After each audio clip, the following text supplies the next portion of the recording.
इसमें वो सारे ज़रूरी प्रावधान किए गए हैं, ज़रूरी संशोधन किए गए हैं, जो समय की माँग है। तकनीकी रूप से बहुत सारे क्रांतिकारी परिवर्तन हुए हैं, तो इसमें इस बात का ध्यान रखा गया है कि समय पर न्याय मिल सके। नमस्कार, स्वागत है नारद मुनि लाइव में और मैं हूँ आपके साथ ज़ुबैर कुरैशी। दोस्तों, 1 जुलाई से भारत वर्ष का जो कानून है, वो बदला जा रहा है, यानी कि ये जो आईपीसी की धारा थी, सीआरपीसी की धारा थी, उसमें बदलाव किया गया है और अब उसकी जगह लेने जा रहा है जो भारतीय न्याय संहिता यानी कि बीएएस। तो इसी पर हम चर्चा करने के लिए हमारे साथ आज मौजूद है भोपाल कमिश्नर श्री हरिनारायणचारी मिश्रा जी, जो इससे पहले इंदौर के कमिश्नर भी रह चुके हैं और मध्य प्रदेश के में के खास जो बड़े ज़िले हैं जबलपुर और ग्वालियर, वहाँ पर भी पुलिस अधीक्षक के रूप में अपनी सेवाएँ दे चुके हैं। तो उनसे अच्छा, उनसे बेहतर हमें इस नए जो कानून है उसको के बारे में समझाने वाला कोई नहीं हो सकता। तो सर, बहुत-बहुत स्वागत है आपका हमारे कार्यक्रम में। बहुत-बहुत धन्यवाद। सर, 1 जुलाई से ये जो नया कानून आ रहा है, क्या है हमारे दर्शकों को थोड़ा-सा बताइए, क्योंकि अभी लोग कन्फ्यूज़ हैं कि ये नया कानून आखिर है क्या?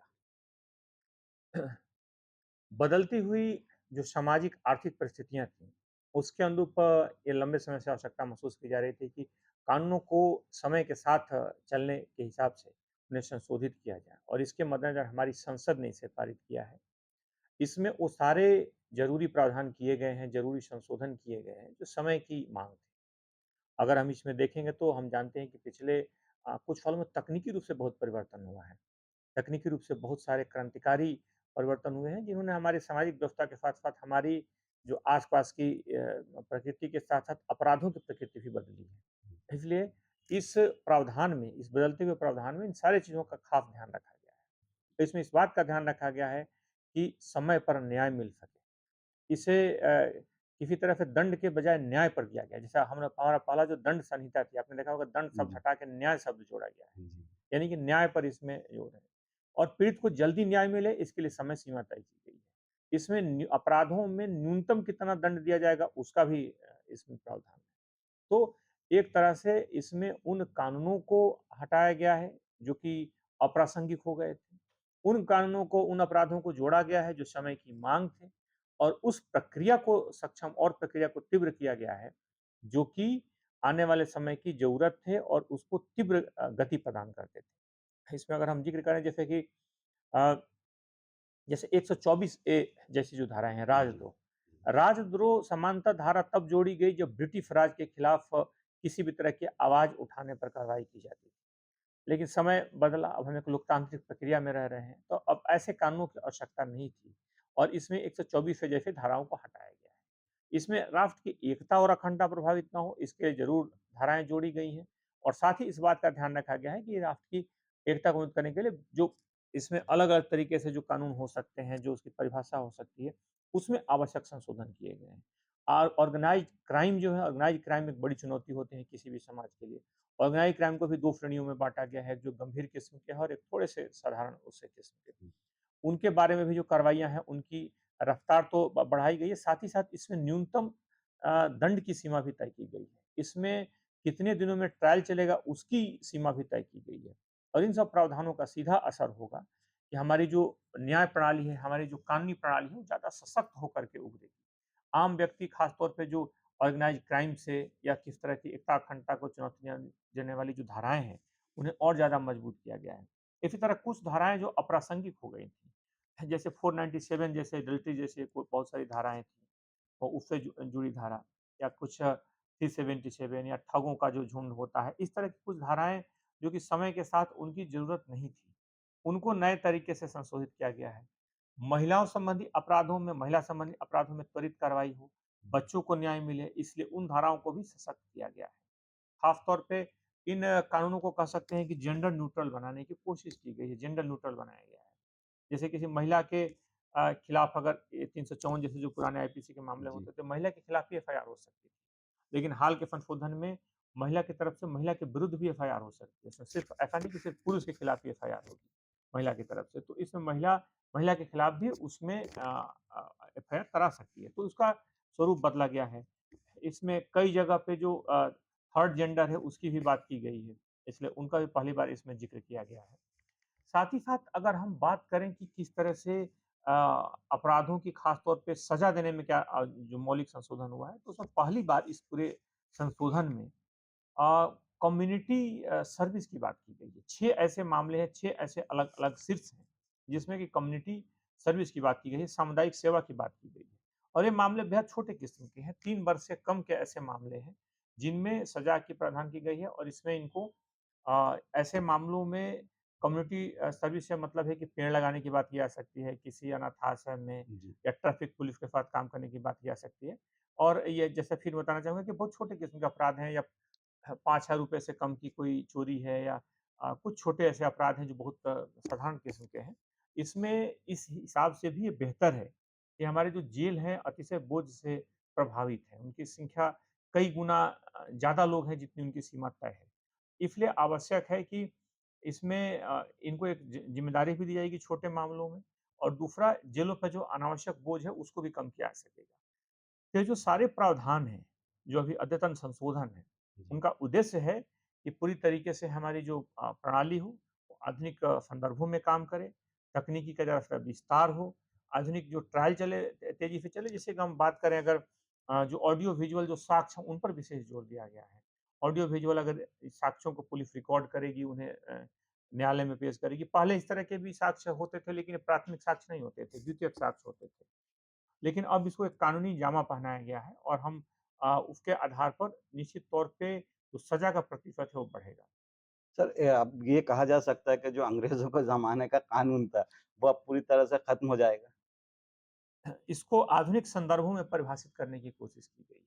जो हमारे तीनों संहिता हैं, भारतीय न्याय संहिता या भारतीय नागरिक सुरक्षा संहिता या चाहे भारतीय साक्ष्य जो विधेयक है, तीनों जी, को बारे में इस बात का ध्यान रखा गया है कि ख़ास तौर पे जो आधुनिक ज़रूरतें थी, ख़ास तौर पे महिलाओं की सुरक्षा से जुड़े मुद्दे, तकनीक के विस्तार से जुड़े मुद्दे, ज़्यादा से ज़्यादा लोगों को न्याय मिल सके, ज़्यादा से ज़्यादा उनको सज़ा दिलवाई जा सके आरोपियों को, इससे जो जुड़े मुद्दे हैं, इसमें संशोधन किए गए हैं।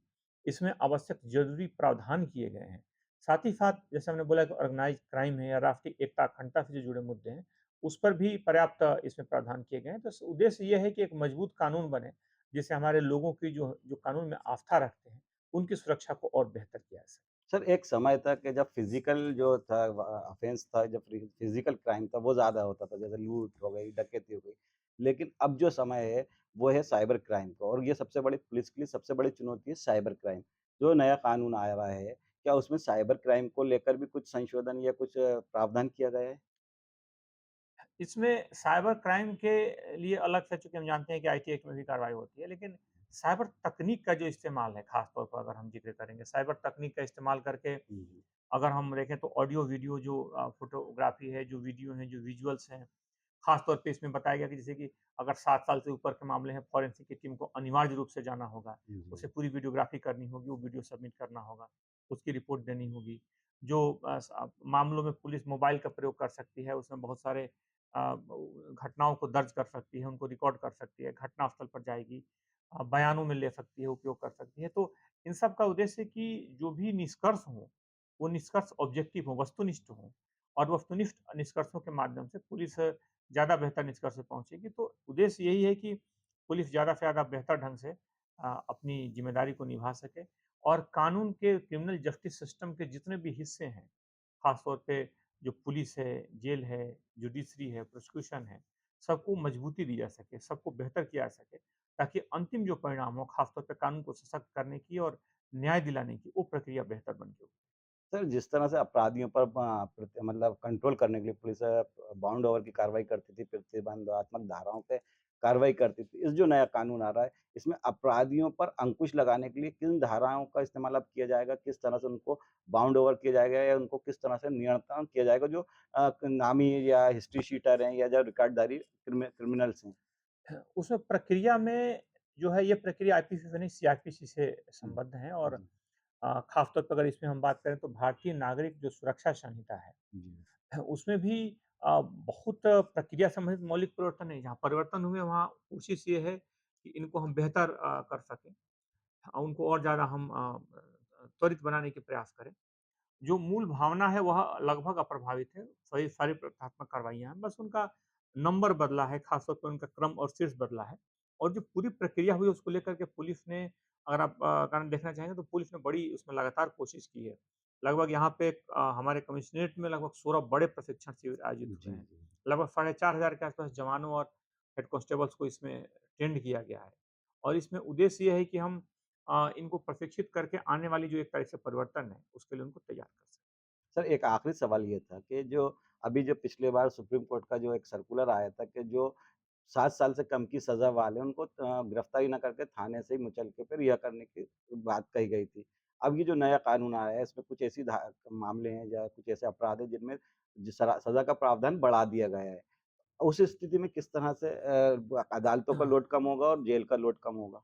इस बार इसमें यह ज़रूर प्रावधान किया गया, पहली बार इसमें किया गया है कि अगर पहली बार ऐसा हुआ कि कुछ ऐसे सजाएँ दी गई हैं जिसमें अनिवार्य रूप से जो पुलिस है, जी, उसमें हथकड़ी लगा सकती है। जी, जैसे कि कोई अवैध आर्म्स रखता है, कोई भी ऑर्गेनाइज़्ड क्राइम है, कोई भी ख़ास तौर पे इस तरह के अगर मुद्दे हैं, तो उन मामलों में पुलिस को अब किसी भी तरह की अनुमति की आवश्यकता नहीं है। पुलिस ऐसे अपराधियों के विरुद्ध, ख़ास तौर पे जिनका आपराधिक रिकॉर्ड है, जी, ऐसे लोगों के विरुद्ध पुलिस हथकड़ी का प्रयोग कर सकती है। तो इ इसके अलावा गिरफ्तारी से संबंधित जो मुद्दे हैं कि पूर्व में अनुमति लेनी पड़ेगी या ख़ास तौर पे परमिशन लेनी पड़ेगी, उन मुद्दों को रखा गया है। लेकिन जहाँ तक हथकड़ी की बात है, तो कुछ ऐसे अपराधों की सीमा रेखा तय की गई है, जी, जो गंभीर किस्म के अपराध हैं, ख़ास तौर पे जो हैबिचुअल क्रिमिनल्स हैं, जी। उन पर ध्यान में रखते हुए अवैध अस्त्र से जुड़े मामले और गंभीर मामलों में पुलिस बिना किसी कारण का उल्लेख किए हुए हथकड़ी भी लगा सकती तो दोस्तों ये थे हमारे साथ भोपाल पुलिस कमिश्नर हरिनारायण चारी मिश्रा जी, जिनसे आज हमने समझने की कोशिश की है जो 1 जुलाई से नया कानून आ रहा है, जो अंग्रेज़ों के ज़माने के कानून को बदल कर लंबे समय से इस बात की माँग की जा रही थी कि अंग्रेज़ों के ज़माने के कानून को बदला जाए और वो बदल दिया जा रहा है 1 जुलाई से। अब इस कानून से पुलिस को, समाज को क्या फ़ायदा मिलेगा, ये आने वाला वक़्त बताएगा। तो आपको ये हमारा जो समीक्षा थी कैसी लगी इस पर अपनी राय हमें कमेंट करके ज़रूर बताएँ और पसंद आए तो इसे लाइक करें, शेयर करें। सर आप हमारे साथ जुड़े आपका बहुत-बहुत शुक्रिया। नमस्कार, जय हैं। हिंद। बहुत-बहुत